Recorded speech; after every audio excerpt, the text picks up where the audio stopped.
Portal first came out, I loved that game to death. Loved that game so much. I love Portal. And then when Portal 2 came out, I was really jazzed. I was really excited to play Portal 2.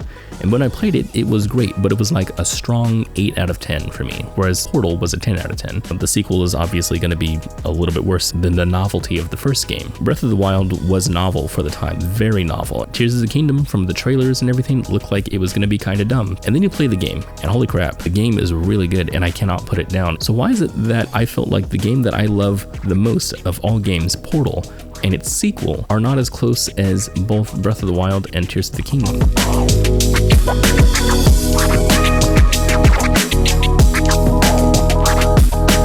I think what happened here was Portal 2 tried to do something that was what a lot of sequels try to do, and that's the same but better. And basically what was happening here was they took the idea that a person is trapped within a certain area and trying to escape, and then they multiplied it. Instead of the player just being trapped in one area, they're trying to escape from an even bigger area. But why does Tears of the Kingdom feel novel, whereas Portal 2 didn't?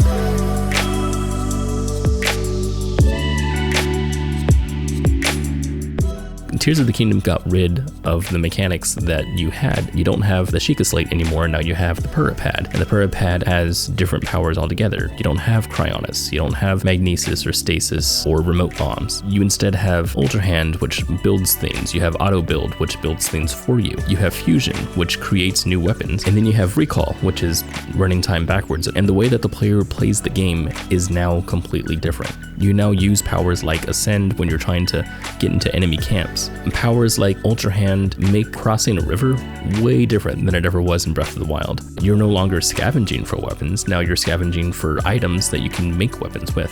The thing is that these new mechanics completely change the way that you play the game.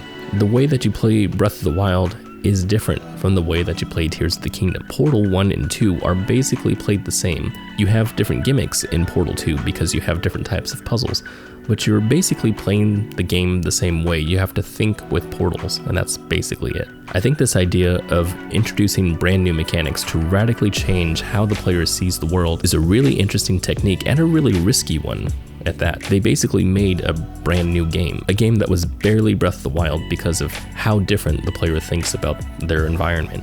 And that's really interesting to me.